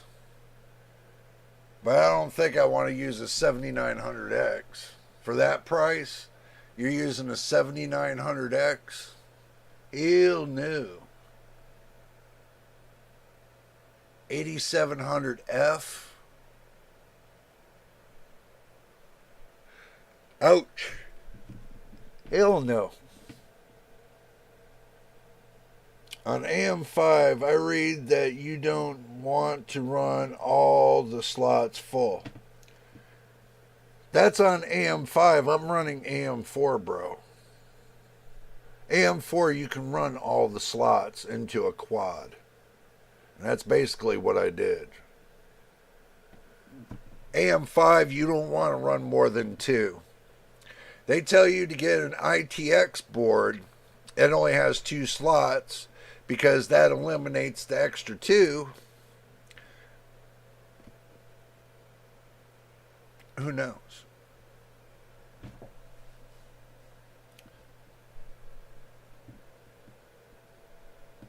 Yeah. I mean, it depends on what you want to do. I mean, if you want to run dual slot, just 2 sticks, where you get A1 or A2 and B2, or some go A0, A1, and B0 and B1. Some go A1 and A2. Some go B1 and B2. Basically, you want to run the secondary. You want to run the second slot. Not the first that's closest to the processor, the second one that's closest to the processor. And the one furthest away from the processor. If you're going to do it. If you're going to run 2... Unless your motherboard's just got 2 slots, then just fill the 2 slots. But I have my reservation on the 2 slots. I would still attempt to run 4 slots. I would attempt to run 4 slots and try to manipulate a little bit of the RAM speed in the BIOS. You can manipulate it a little bit, and it can run smooth it with 4 sticks. But you got to know how to do it.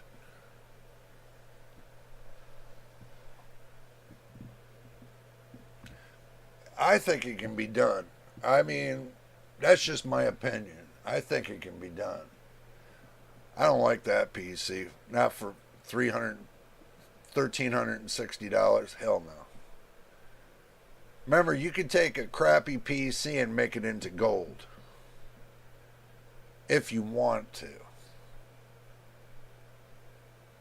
You're not going to pay $529 for a GTX 750. Really use your eyeballs. Really use your eyeballs when you shop. Always watch out for the obvious. 4060 Ti, $1,500 with the 5700X. This is funny. For this price here, this price, my case is not like that case, but I can get the same case for the same price I got this one. So, I got the 5700X. I got a Strix motherboard. I got 64 gigs of RAM. I got 18 terabytes. 18 terabytes of SSD RAM. Or SSD, no, let me rephrase that so you guys know it right. I have 4 terabytes of SSD RAM, 2 sticks, 2 terabytes per stick. I got 4 terabytes there. I have 14 terabytes of hard drive space. So basically, I have a total of 18 terabytes of hard drive space. And I have a $170 motherboard. And I spent $120 on the 64 gigs of RAM. And by the time I got done putting everything together with the AIO cooler, which this doesn't have, mine was only around $1,300. $1,300. And it was with an RTX 4070. And they want $1,500 with a 4060 Ti. This is crap. This is crap. I can knock it because I know what I paid for mine. And it sure wasn't $1,500. That's crap. $590. Ugh. $5,500. Ugh. $5,500 with the 4060. Ugh. For $879. Ugh.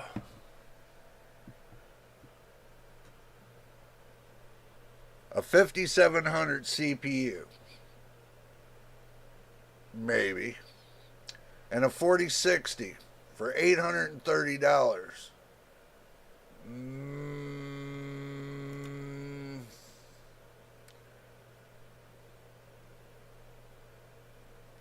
That's cheap. Oh, that's cheap. Oh, that's cheap. 4 fans, 1 for the cooler,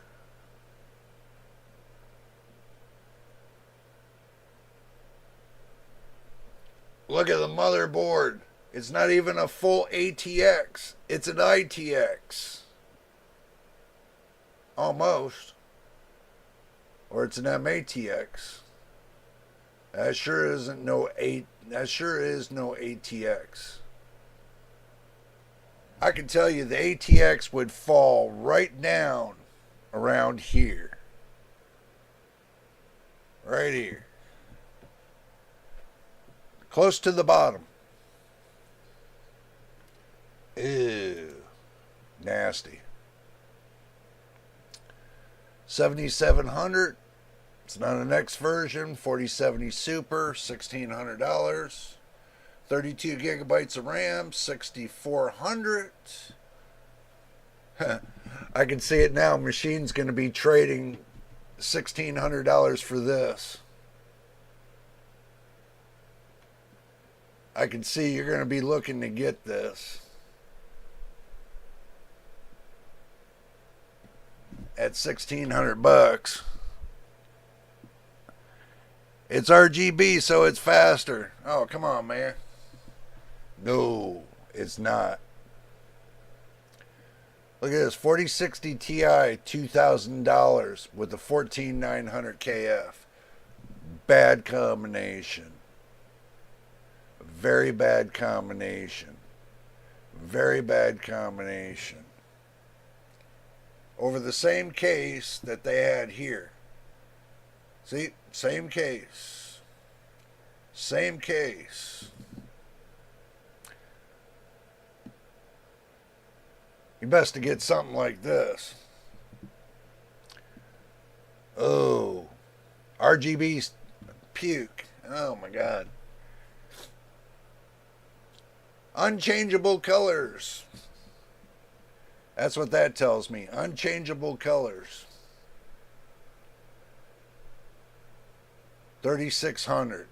Look at this. 3,600, guys. Crazy. 3050. $780. 3050. $799.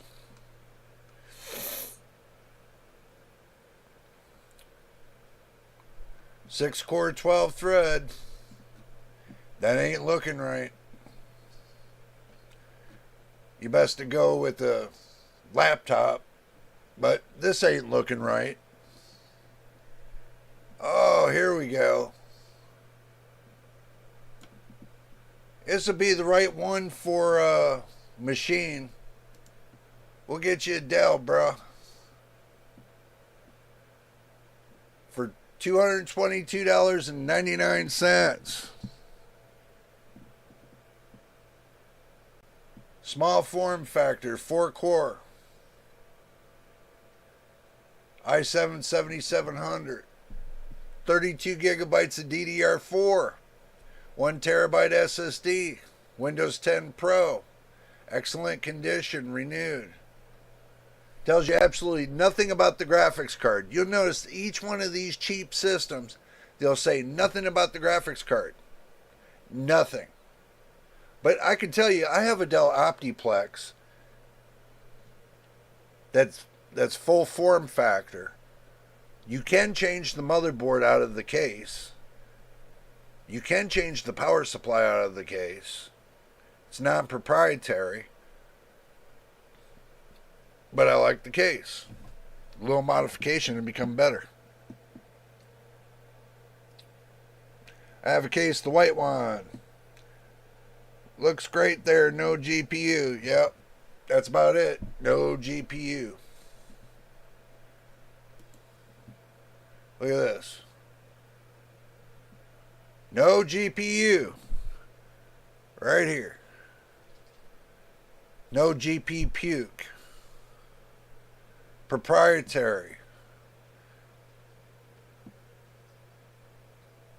It's got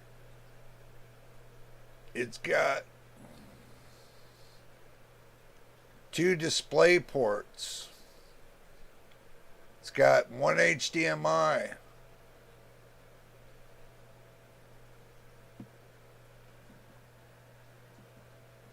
Cheap. Oh my God. Cheap. You couldn't use that for a thing. Oh, they got one here. i7. Let's see it. GT 1030. Intel Core i7. Okay, that tells you about what it is. Look at this. Doesn't tell you what type of processor it is. It's just an i7. Okay, well, what kind of i7?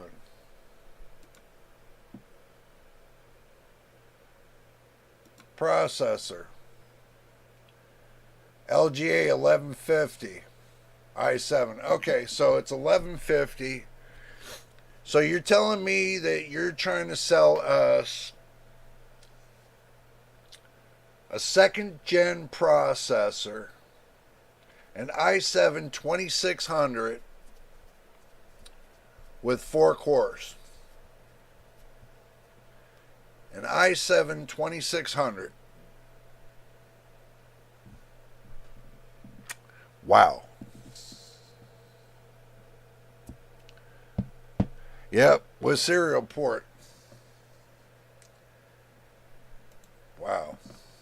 That is not worth my time. If I want an i7 2600, I'll go reach into this other old computer that I got, and I'll pull out a second gen processor. If I wanted to do that. And all these little things right here that's on the front of it, you can get it anywhere and plug it in. Just plug it in. Skytech Nebula 5500 3050 pass. 12400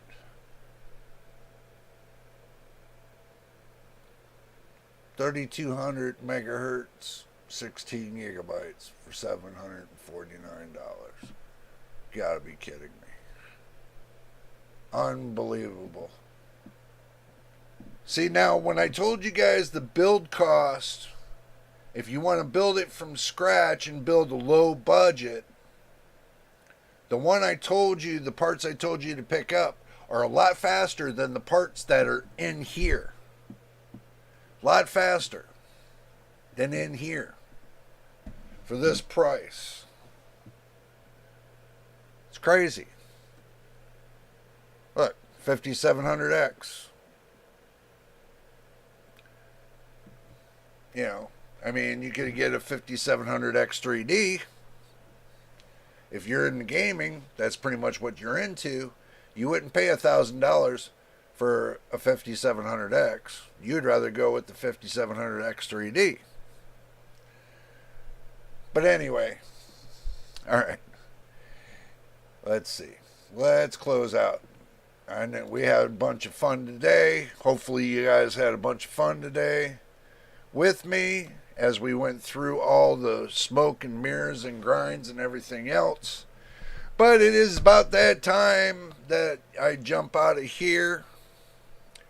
It has been it's been a hamster wheel. Faster than a 3050. Exactly. Anything's faster than a 3050. Even grandma's old cart's faster than a 3050. So, but anyway, gentlemen, I hope y'all had fun. I was shooting from the hip today. Didn't have anything scheduled in. I want to see what's going to happen with Intel series. I want to see what's happening with AMD, and I want to see what's happening with Nvidia, Asus, MSI, Gigabyte, ASRock, all these companies. I want to see what's happening. Right now, everything's pretty much on the still stump. I'm not going to talk too much about NZXT. That's a problem for other reviewers to worry about. We're not going to worry about that here today. They got their own little gig when it comes to renting to people, which is renting to rob people, I think. But that's my opinion. You guys can take that with a grain of salt, or you can take it like gold. So, pseudoscientist, good to see you, man. It's been a while. But we are going to get up out of here. And like I always tell y'all, you want to help the channel out? Then subscribe to the channel. Put a like on the video. This live video, any video. I'll watch all the videos. Would help out the channel. And don't forget to turn on your notification bell so you know when I post the next video. And I know, and y'all are going to say this, Jay, you haven't been posting much videos. But Jay's been working in the background on other things, too. Real life kind of got in my way for now, and hopefully after the beginning of next year, things will pick up, so we'll be able to get to, let's say, 5 or 6 videos a week and get everything going. So, but anyway, you all have a great day and be safe. And we will see you on the next video. And if you want to become, I know I keep stopping and stalling, guys. If you want to become a Discord server participant, and you want to join us on Discord, that's where we talk, all through the day. If you want to join us there, just leave me a note on this video or any video and say, hey, Jay, can you send me the link to be a Discord server or a Discord patron? I'll be more than happy to do that for you. Just let me know. I always watch the comments on the videos anyway, so if you want me to leave you a link, let me know and I'll send you a link so you can join us. That's where the party is. If you want to be a part of the party, you can join us there. So, until the next time, gentlemen and everybody, and the next video, you know what it is, and we'll see you on the next one.